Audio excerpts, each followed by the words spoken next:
No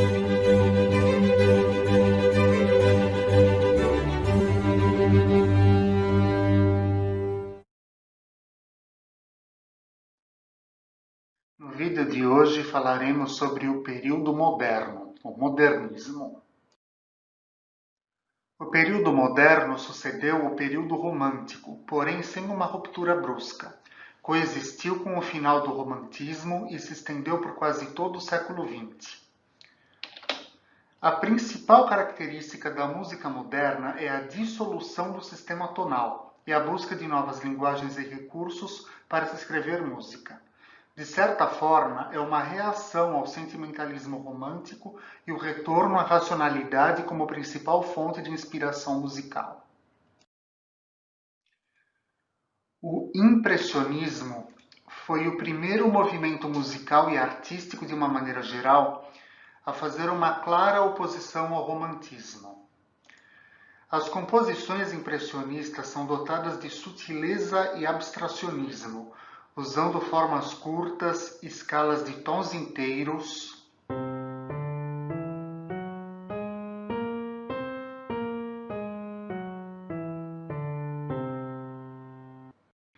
e acordes de sétima maior.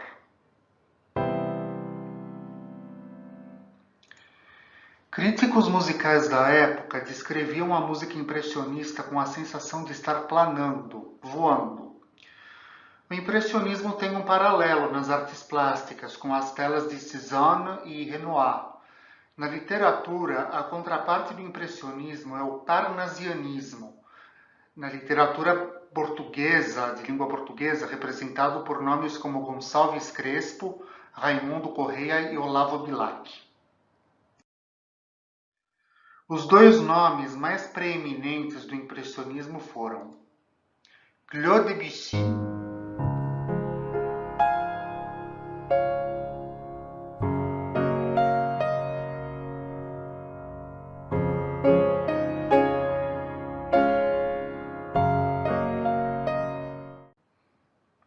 e Maurice Ravel.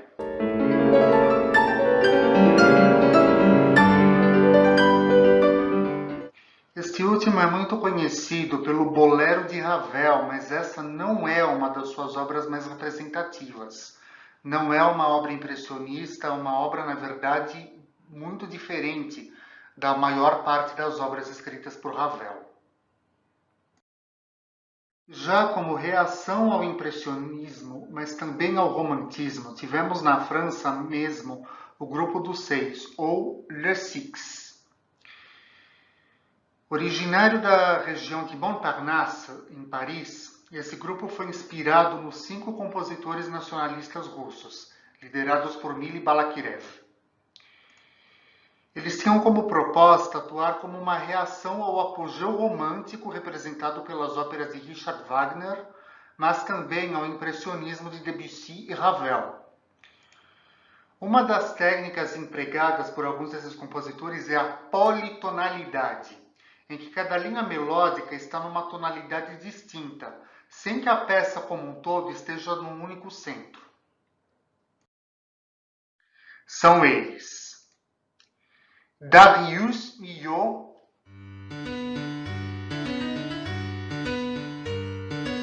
Milhaud, frise-se, foi um grande entusiasta da cultura brasileira e uma de suas mais famosas obras é a suíte Saudades do Brasil. Os outros: Georges Auric, Louis Duret,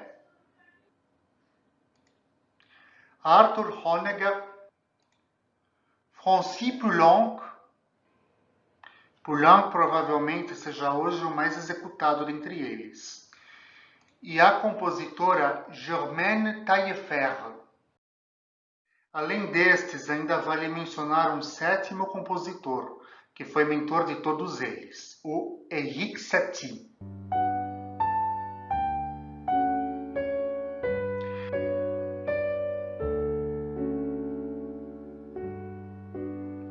Satie foi um dos mais excêntricos e bem-humorados compositores de toda a história, com alguns títulos extravagantes, algumas tiradas muito interessantes, mas a obra musical mais famosa dele é a Ginopédie número 3. É uma série de peças curtas para piano que ele deu esse nome, que tem origem na Grécia Antiga. Outra tendência do modernismo é a chamada Segunda Escola de Viena. A primeira escola foi a que fixou os cânones para o período clássico. A segunda fixou regras musicais que derrogam totalmente o que já tinha sido composto até então, por considerar que o sistema tonal já tinha exaurido todas as suas possibilidades. Temos, portanto, como características o atonalismo. A música atonal não tem um centro. As notas atuam de forma independente umas das outras. Para o ouvido acostumado com a música clássica e mesmo com a música popular, a música atonal soa estranha e exótica, sendo difícil de buscar intuitivamente um sentido para cada frase musical. O dodecafonismo, que é uma forma de estruturar a música atonal, dando igual peso a todas as 12 notas da escala cromática.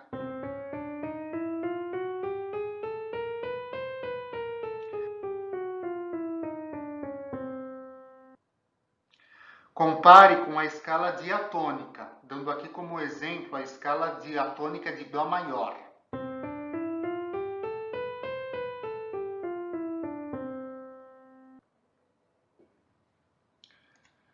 E o serialismo, que é uma evolução do dodecafonismo, contemplando não somente notas, mas também as outras propriedades da música e do som, como a intensidade, o timbre, o ritmo, etc.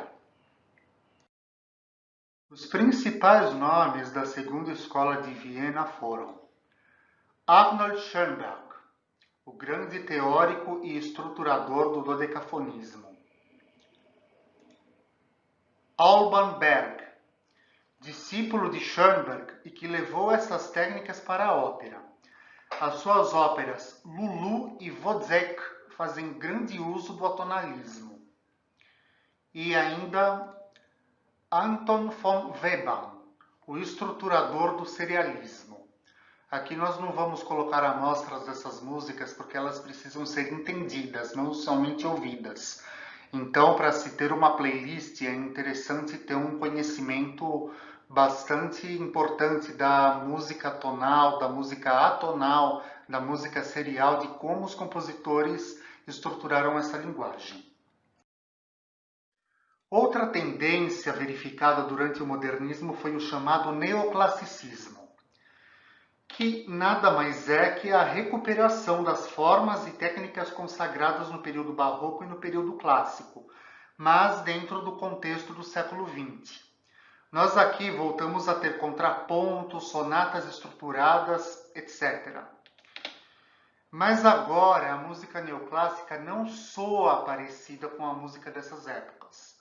O ritmo é muito mais irregular e a harmonia tem muitas dissonâncias, novamente sem se fixar numa tonalidade, embora isso, vez por outra, acabe ocorrendo, e o resultado é que temos peças no repertório que são realmente bonitas. Os principais representantes dessa tendência são o italiano Ottorino Respighi,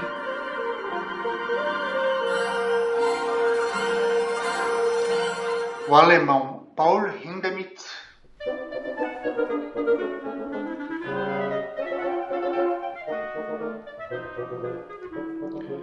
o espanhol Manuel de Falla,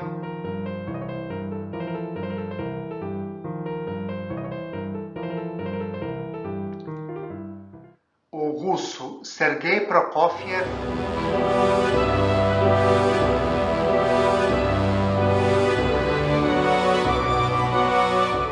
o americano Samuel Barber,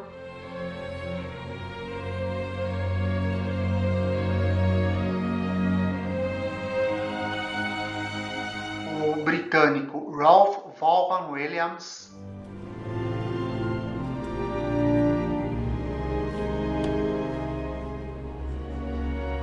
e o russo soviético Dmitri Shostakovich.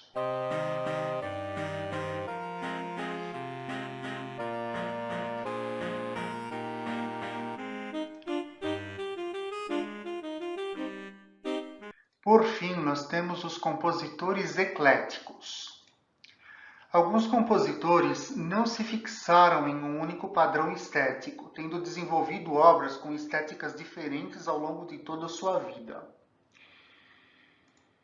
Esses compositores têm a interessante característica de olhar para o passado, o presente e o futuro, e eventualmente para dentro e para fora do próprio país. Muitos deles escreveram obras que foram consideradas nacionalistas, mas ao mesmo tempo cosmopolitas, adquirindo tendências e influências de várias partes do mundo. É o caso dos seguintes compositores: o britânico Benjamin Britten,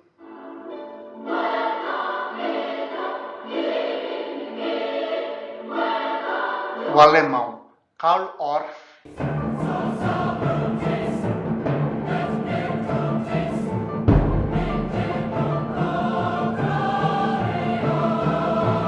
vale lembrar que Karl Orff, embora ele seja muito conhecido pela cantata Carmina Burana, deu muitas outras contribuições para a música, inclusive para a área do ensino musical.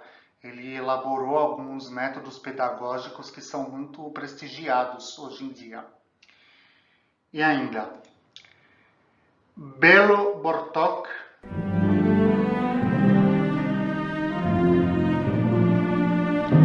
Bartók é conhecido como o mais nacional e ao mesmo tempo mais cosmopolita compositor da Hungria. E ainda o britânico Gustav Holst.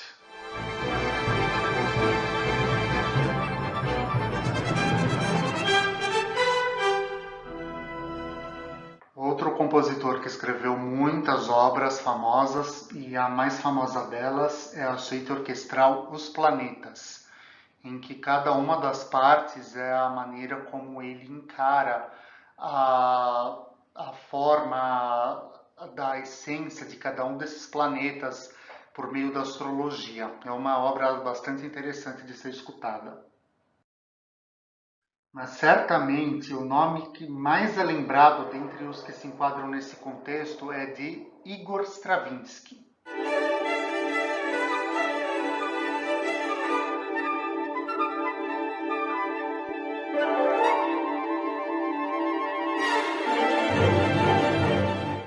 Stravinsky foi um notável compositor de música cênica, óperas, balés e algumas obras híbridas, que se encaixam em ambos os gêneros e às vezes em nenhum. E pode-se dizer que, de certa maneira, ele esgotou as possibilidades da música.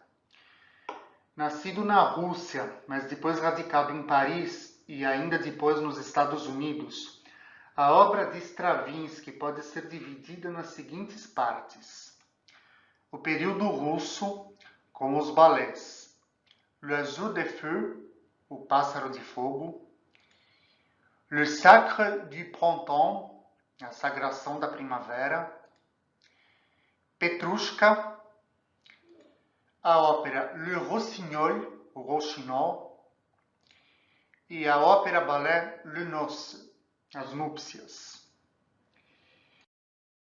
Depois, Stravinsky teve a sua fase neoclássica, com mais outros balés: Pulcinella, Apollon Musegete, Perséfone, a ópera oratório, mais uma obra híbrida, Édipus Rex, Édipo Rei, e as suas 3 sinfonias.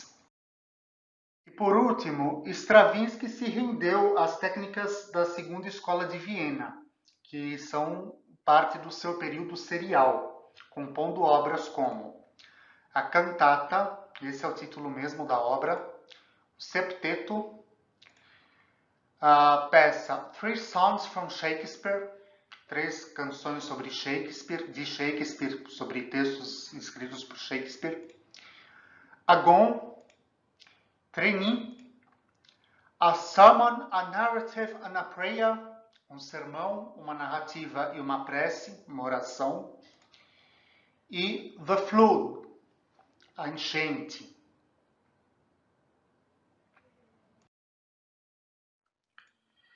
Ainda um capítulo especial que merece uma abordagem à parte, que é a música das Américas.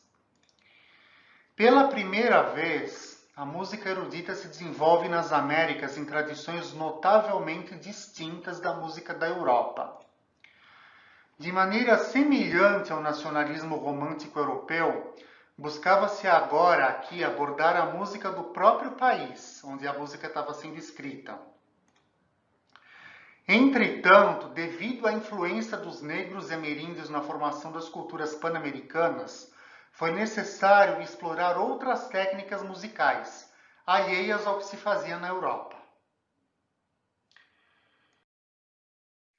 Existem vários compositores dignos de nota nas Américas, e certamente vamos cometer algumas injustiças ao deixá-los de citar. Mas vamos colocar alguns como exemplo. Embora existam muitos outros, futuramente talvez nós vamos fazer vídeos à parte sobre eles. E aqui nós vamos citar talvez como alguns dos maiores ícones.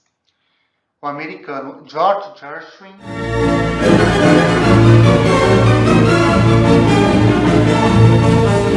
Gershwin foi um compositor americano que trouxe a influência dos blues e da música dos negros para o meio erudito. Ele inclusive escreveu uma ópera chamada Porgy and Bess, totalmente ambientada em tradições negras americanas, sobre costumes dos negros, uma obra bastante interessante, aliás.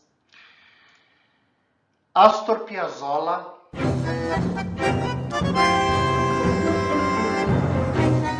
Piazzolla é um compositor argentino, muito famoso, um dos ícones da música argentina, e é o nome mais importante relacionado ao tango e ao bandoneón, que é um instrumento musical tipicamente argentino, é uma espécie de acordeão, um tipo de sanfona, que ganhou a cena musical muito graças a Piazzolla.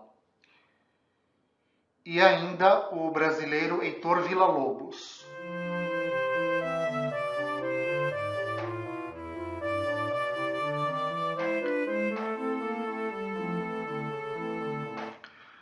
Villa-Lobos explorou à exaustão os elementos da música nacional brasileira, sendo até hoje considerado por boa parte da crítica como o mais importante dos compositores brasileiros da história.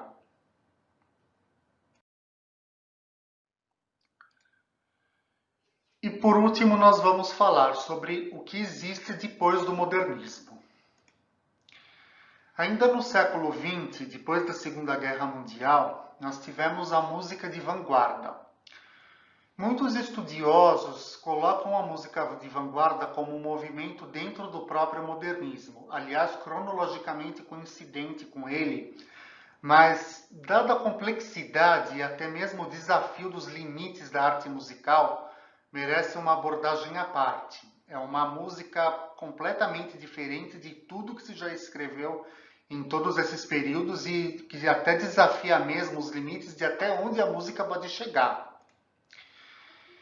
E já no século XXI, as tendências são enquadradas de maneira provisória no que nós chamamos de pós-modernismo, ou música contemporânea, embora ainda seja prematuro traçar um panorama geral do que terá marcado esse período. Ainda não deu tempo de se fixar uma tendência musical no século XXI. Existem compositores que continuam escrevendo música tonal, música do estilo de vanguarda. Há compositores que fazem uma reação com isso, escrevendo música de forma mais tradicional, usando os cânones clássicos. Tem outros compositores que estão buscando outras linguagens. Ainda não se fixou ainda uma tendência, não houve ainda um movimento unificado que pudesse caracterizar a música do século XXI. Talvez isso vá acontecer no futuro. A gente vai ter que olhar para o passado, ver o que então já será considerado passado, ver as tendências que marcaram esse período. E é importante dizer também que no século XXI existe uma miríade de compositores. Então, provavelmente, nós não vamos fazer por hora um vídeo para tratar da música contemporânea, porque ela ainda não tem uma definição, ela ainda não tem uma abordagem específica que permita fazer isso, E além disso, os compositores são muitos. E compositores vivos, seria certamente uma injustiça citar alguns e deixar de citar outros. Provavelmente nós vamos fazer alguns vídeos sobre compositores mais consagrados que viveram ainda no século XXI, mas não sobre os compositores de agora que estão fazendo música agora. Por hoje é isto. Espero que tenham gostado. Inscrevam no nosso canal e ativem as notificações. Assim estarão ajudando o canal a crescer. Um grande abraço e até a próxima.